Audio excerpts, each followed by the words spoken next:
Well, hi everyone, and welcome to the Governance Update from VLGA Connect, brought to you by Hunt and Hunt Lawyers. We're well into our summer series now. We hope you're winding down as clearly Steve Cooper is in the Sloppy Joe's t-shirt. Hello, Mr. Cooper. Hello, Mr. Eddy. I'm a bit disappointed that you've got a shirt with a collar, but good job you.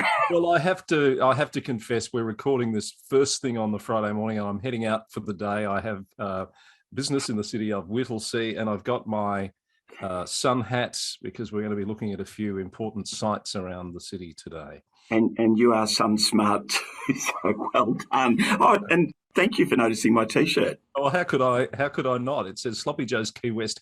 I've been to Key West. What a wonderful place. Key West, home of the very first Margaritaville, but also Sloppy Joe's Bar and a former residence of Ernest Hemingway. Correct, which you hear all about, of course, when you make your way down that rather amazing stretch of highway through the Keys to get to Key West. It will live on in my memory for a long time. An extraordinary place. It's an extraordinary place, and the disappointing thing, of course, is that Sloppy Joe's was the bar where Hemingway drank. And he nicknamed the barman Sloppy Joe, and that became the name of the bar. But Sloppy Joe's bar now isn't in the original location. Well, I didn't know that.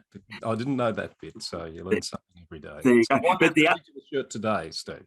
Well, there's two reasons. One is just a reminder: if we're diverting from our normal governance practice, that anyone that's interested, SBS have a rather good three-part documentary series on Ernest Hemingway on their streaming app or their download app. And it's just called Hemingway, so it's worth a look. But Ernest Hemingway also in East of Eden, Chris, wrote the fabulous line, "Everything's right until it's wrong, and you'll know when it's wrong."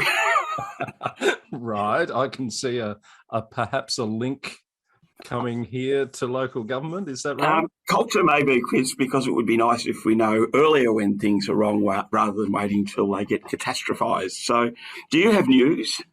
I sort of have news. So today I understand the discussion paper will be released for the cultural review in the Victorian sector. I'm not sure exactly what time today, but my mail is it is coming out today. I must confess I've got a little bit of inside info, Steve, because I've just recorded, along with Catherine, the CEO of the VLGA, a sit-down chat, if you can do that over Zoom, with the Minister about the pending release of that paper and the hopes, I guess, for the sector in terms of responding to it. Well, you one up on me, Chris, because I don't know any of that detail. Is there anything you can share with us? Look, I think I'm still under embargo, to be honest, Steve, until that paper drops. But as I say, it is today. And look, we will publish that special episode as soon as we're able to. And I can just recommend that people take half an hour to sit down and have a listen to what the Minister's got to say about it. Yeah, well, speaking of culture and lapses, your scruples disappoint me, Chris. But well done. Very, very sorry to disappoint. We've had quite a bit of reaction to last week's episode, Steve. We talked about the considerations for councillors who are planning a run at state or more immediately federal election. Despy O'Connor was one of the councillors we spoke about, and we've had some feedback directly from Despy on our LinkedIn comments. And I believe she's made the decision to stand down as of this week, or stand aside. Leave of absence, yeah. Yeah, and that's been through the council this week. So well done and good luck, Despy. Chris, actually, I only thought about this afterwards, but we touched on the fact that this issue hasn't, that kind of potential conflict of duty, if you like, hasn't been directly identified in any act. And I'm reminded that, of course, years ago when most candidates were affiliated with a particular political party, both Liberal and Labor and the Nats presumably had an internal party rule of requiring their candidates to stand down at the time of lodgement to avoid any suggestion that they were in an office of the Crown while they were standing for election, I suppose, which, is another salient point. Yeah.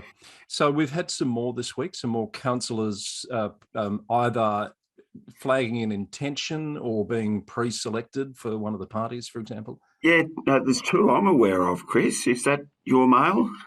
Yes, one that I saw some coverage of, which is Cynthia Watson. I forget what council Cynthia is at now. Current Burundara councillor, former mayor, former VLGA board member Cynthia Watson, standing for Ringwood, I believe. Right, The Liberals. Yes. and I think Mornington Peninsula is a bit of a hotbed of political activity.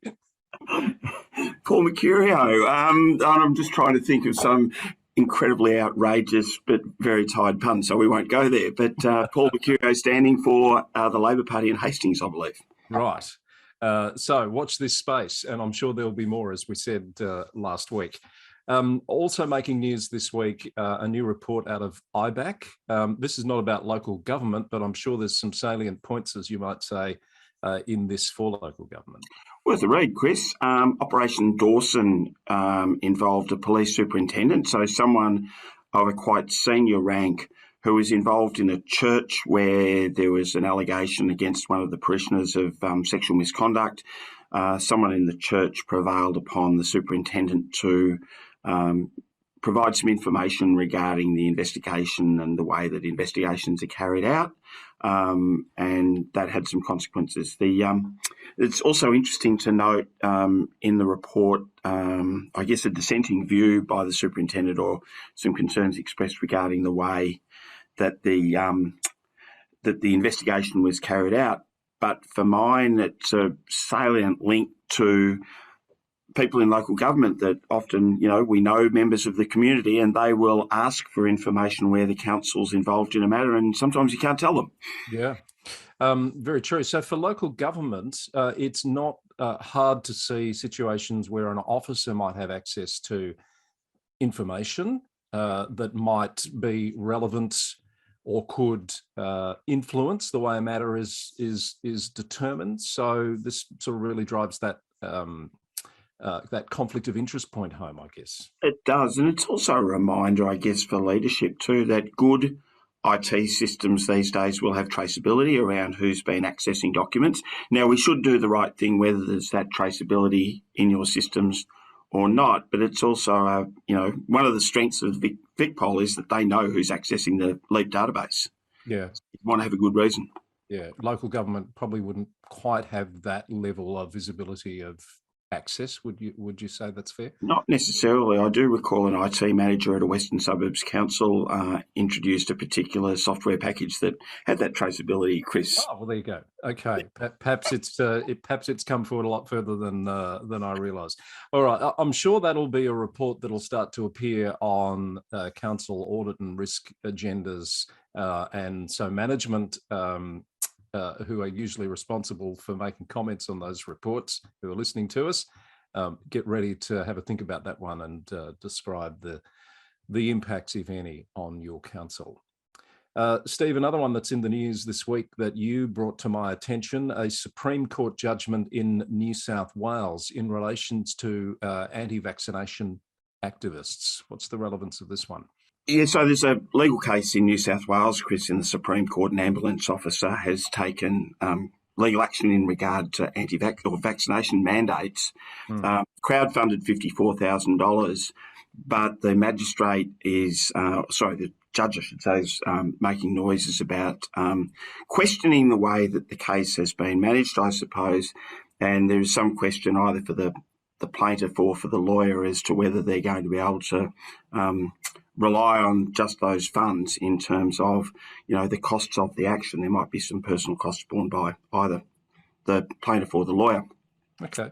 Just a reminder, I suppose, Chris, that just because someone takes a legal action, there can be a risk with costs. And I was just reminded of the case involving the mosque in Bendigo, where former councillor Julie Hoskins took a matter to the High Court of Australia, and my recollection was that the court sort of found that the case didn't have particular merit and it ended up being quite costly. Right. All right. So cautionary tale there, perhaps. And while we're on the subject of vaccinations, anti-vaccination stances, etc., I do understand that the minister in Victoria has provided some strong advice to mayors across the state about the powers, I guess, of councils to deal with council laws that are unvaccinated, and has made it really clear that that councils have the power to make a determination or a resolution to not have unvaccinated councillors in council meetings. I think that's the salient point. It's a workplace, I suppose, Chris. Yeah. Got to be safe. Absolutely, but it's good to see that advice being provided, because I know a few mayors have not been too sure how far they could go in trying to be definitive about that issue. Yeah, good point. The name change issue. A couple of stories about name changes today, Steve. Did you want to change your background just briefly? Thanks for the warning, Chris. Because I know you've got something for us, and it's related to. There we go.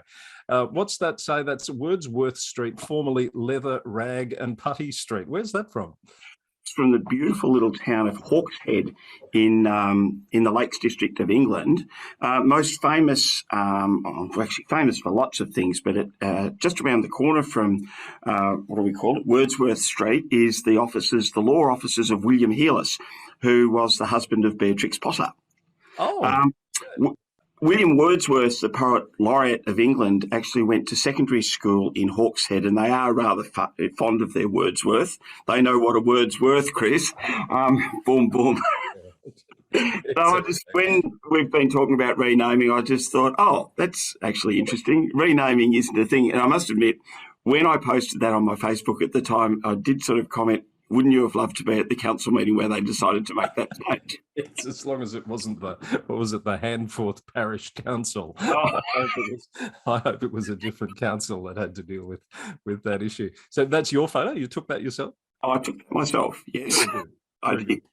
So the reason we're on this, thank you for changing that back. The reason we're on naming is we've talked, of course, about the Moreland case. The city of Moreland has been approached by traditional owners and appraised of the history of the name Moreland, how it came to be, in that it was named after a Jamaican slave estate, basically. So the council's been very supportive of that and has embarked on a process which went to a vote this week, in fact, to kick that process off, Steve. And it was supported, I think, 6 votes to 3, with a couple of councillors absent. 6 to 3 and a couple away. A few interesting things out of that one, Chris. And can I commend to anyone who's interested in this? The council meeting was on Monday, the special council meeting. The report is really worth a read, because you probably get a better sense of the issue from reading the council report than one might out of reading the daily media, is all I say on that particular topic. How unusual, though. Oh, I know. Who knew? A few things for me, Chris. One, it's just a great lesson for any council officer writing a report. What the council report does really well is lay out the policy framework about the council's policy approach to inclusion generally, to the fact that it had previously committed to meaningful dialogue with the Wurundjeri Woiwurrung people. And when you see that sort of policy history laid bare, it makes the actions of the council, far more able to be understood, I suppose. And how often, though, do we see council reports where the issue's all laid out and you can see, as almost an afterthought, the policy or strategic framework sort of being shoehorned in? True. And this is a really good report. Yeah. A couple of other things while I'm on a roll on that one, Chris. I think it's as you said, the slave estate has garnered the most attention, but as the report lays out, there is another clear element to this, which is around dispossession. And if people sort of say that they support the rule of law, we've had a couple of notable cases, Mabo and Wick, that really overturn any sort of notion of terra nullius. So the point was not just that Farquhar McRae named the property after this, the holding in Jamaica, but in fact the McRaes had appropriated some quite large tracts of land in what is now the Moreland Council area. So that element of disappropriation is really important. and I'll keep going. The other part was that the council had actually committed to, as I said, meaningful dialogue with the traditional owners. Now, one of the really important elements of dialogue traditional owners is that, when the elders speak, it's important to listen. And the approach to Moreland Council came from the elders. Now, again, if you think about this, that we as ordinary, everyday citizens, what do we expect from the council? We expect that the council will honour their word. We expect that when we do consultation, that will be listened to and sort of taken seriously. So I think in that sense, hats off to Moreland that they have consulted with a particular group of people that they've set out to consult with, who have come back with a request that, of course, is difficult, but they're taking it seriously. That's a really good summary, Steve. Did you actually watch the meeting when they put that to the vote? No, I didn't. I just wondered the concerns of the councillors that voted against it, whether it was perhaps it was the cost, because I noticed they put a cost of $500,000, which I reckon that underestimates it, but it's probably a hard one to quantify. It's a difficult one. It was pointed out to me in the last couple of days, though, of course, if you drive around the back streets of Moreland or walk around the back streets, there are still City of Brunswick streets. Is that right? Yes. So and I think the council's alert to the fact you don't have to change things straight away. Yeah. I'd also make the point, Chris, if a metropolitan council went through a rebranding exercise, you could easily rack up $200,000 or $300,000 in related costs, and it might get, a paragraph of newsprint for a day, and then that would be it. So the notion of an organisation rebranding is not sort of out of the question, I think. No, I agree, and you make a good point. You don't have to change everything immediately. No. As excellent point, City of Brunswick's still some sign of that. All right, so while we're on naming, I also wanted to point out what's happening in Ipswich in Queensland. You'd be familiar with the story of the former mayor of Ipswich, Paul Pasali, Steve, I'm assuming? Colourful former mayor, I think. If you do a search, Google search on Paul Pasali, you'll find the word disgraced is used more than colourful now, Steve. This is the former mayor who was found guilty of, I think, more than 30 crimes, serious crimes, including sexual assault, is serving jail time. And I think this is a cautionary tale for naming things after people who are still alive. And I've been in council chambers when this has been a matter of debate, when councils want to honour a particular community member, yes, and do it at a time when they can appreciate that honour. But there's another valid argument that perhaps it should be reserved for people who are no longer with us to preserve their memory. Well, here's a case where there's a bridge and a road named after Paul Pasali that the councils this week decided those names must go. Oh, look, it's just one of those tough ethical questions, Chris, and at the risk of a really bad pun, I am also the dead hand of bureaucracy on this topic, and probably lean towards post-mortem naming rather than while people are alive. But, you can see the other side to it as why you would want to honour people while they're alive, but it's always a bit of a difficult one. And it sort of raises that threshold issue too about, we don't expect people who have streets, names, whatever, named after them to be saints. Yeah. We're all sort of subject of a bit of humanity, but it's a cautionary tale.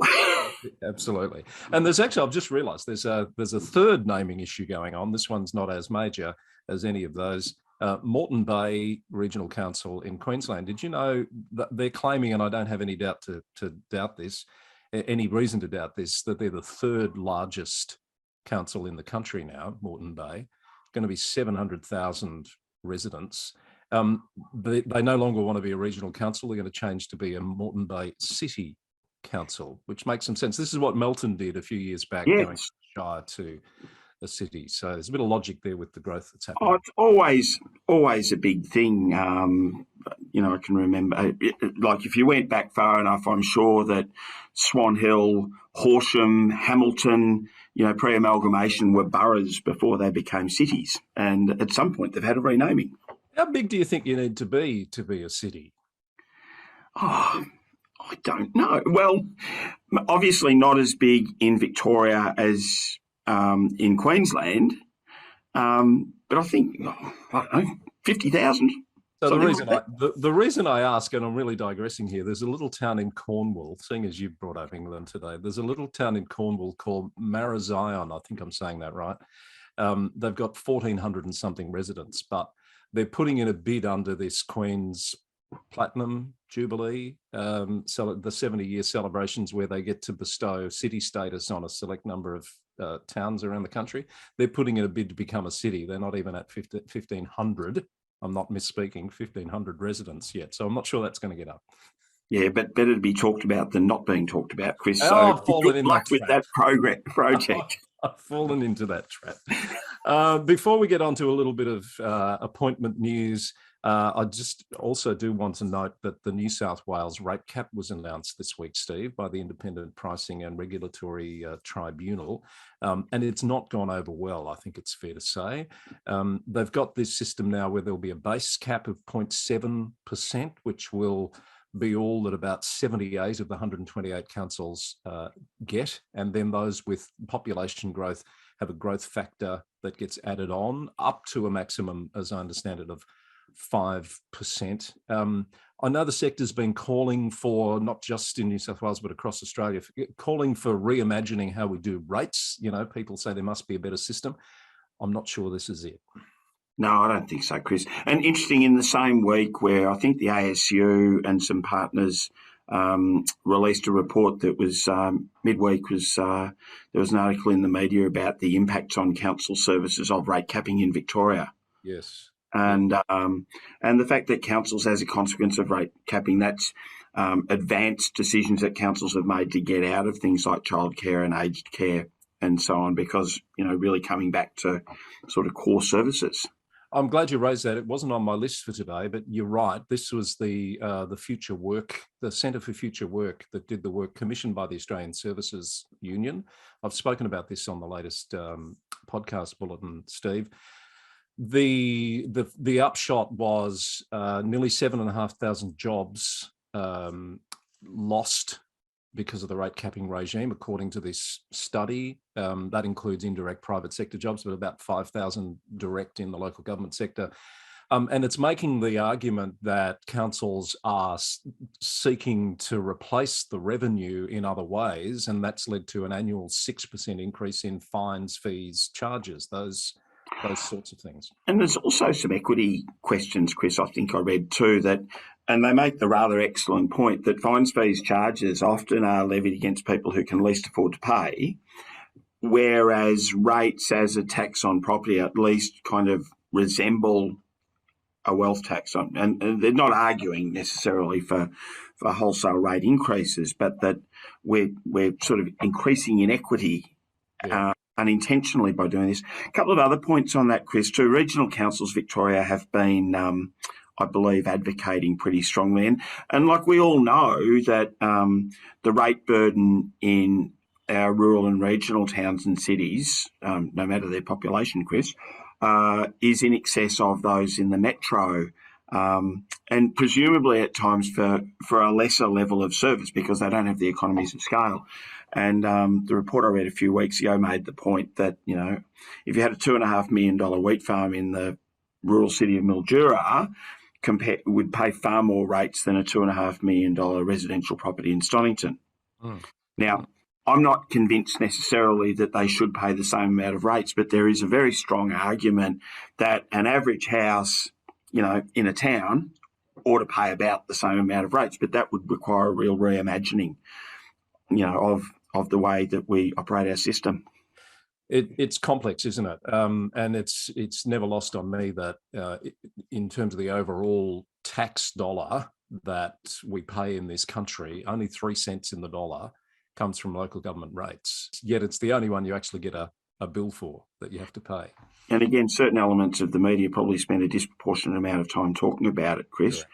I think one of the issues too is that, property rates funded local government, back in the 1800s even, of, whenever local government's been around, for a reason, because they typically delivered property services, whether it was the night card or roads and footpaths, whatever it happened to be. But now we're requiring councils to deliver a range of human services funded by largely a property tax. Most councils would be 65 to 70% of income still coming from this property rate. And I think there's a really strong argument for a whole reimagining of how we do taxing in Australia, because no one particularly is keen on the sort of sources of tax available to state government, stamp duty, payroll tax, etc. Ultimately, an income tax is, to my mind, a much fairer way of distributing the cost of services. And, if we're going to reimagine, maybe each level of government, particularly federal governments, copping a higher income tax and finding different ways to fund local government services might be a thing. Well, that took us down a path I wasn't expecting to go down. Let's come back into the news. Now, before we go to fines, I just want to note Greater Geelong's the latest library to abolish overdue fines, and a number of libraries have done that now. So that 6% of increase of fees, fines and charges is not being driven by library overdue fines, is just the point that I would make. Now, some announcements this week, some appointments, I should say. I want to congratulate Rosalind Way, who's making the move from Hume City Council, where she's been a director for some time and an interim CEO earlier this year, taking on the CEO role at the City of Melton. It was announced this week. Replacing, filling Kel Torrey's very big shoes. So good luck to Rosalind there, and good luck to Kel too in whatever he does next. I saw Kel about a week ago. He's not doing much at the moment, but he's in that sort of post. Just want to take a few months to do nothing and then see what happens. So yes, best of luck to Kel. Another gentleman that's been around the sector for quite a while, Tony Doyle, has been interim CEO at Southern Grampians, and he's going to have the interim removed as a Christmas present because he's been appointed from Christmas Day to fill that role permanently. There's two things there. One is Tony's obviously done that interim role at Hamilton and quite liked the lifestyle down there, so he stayed on, which is terrific. And we were wondering how we were going to weave the theme of Hamilton into our story today, Chris, and we've managed it. Well, of course, it's been cancelled on Broadway performances because of COVID-19, I understand, this week. Exactly, and we love a Hamilton reference, but that's probably a bit cautionary in terms of with Omicron, and I know they're in going into a winter in the Northern Hemisphere, but about the fact we're not through this pandemic yet, Chris. I would just make the point also that you say Tony Doyle must have liked Hamilton and wants to stay. Hamilton must like Tony as well. Well, it's a mutual attraction. The first countback of two countbacks at Moirashire was conducted this week, and we congratulate Judy Heather, who's the new councillor. The second, that was to fill Kevin Burke's spot. The second countback to fill Mari Martin's spot is happening in January. We've got a by-election in Yarra Ranges in February. And I think there's another one coming up too, and that's just escaping me at the moment. But there's a little bit of activity on the councillor front. And Judy's a returning councillor, having served a term previously, Chris, so good luck to her. And I think that's all I had on my list for this week. Steve, anything else you wanted to mention? I think we've probably exhausted our listener, Chris. Well, there's more than one. One. Thanks, Steve. Have a great week. Well, I think we're going to take a little break, aren't we? I think so, Chris. I think now's probably a very good time to wish everyone, well, actually to thank Hunt and Hunt, and to wish all our listeners the merriest of Christmases, the happiest and safest of New Years. Oh, I can't add anything to that. That's beautifully said. Ditto what he said. Thank you, Steve. Have a nice break, and we'll work out when we're coming back, but it'll be somewhere in January, probably in the early part of January, to bring you up to date with all the governance news. Thanks, Chris. See you in the new year.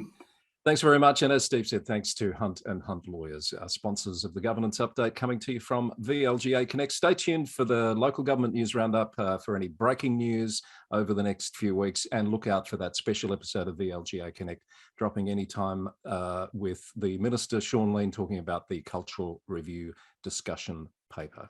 Thanks for joining us throughout 2021. We'll see you again soon on the Governance Update.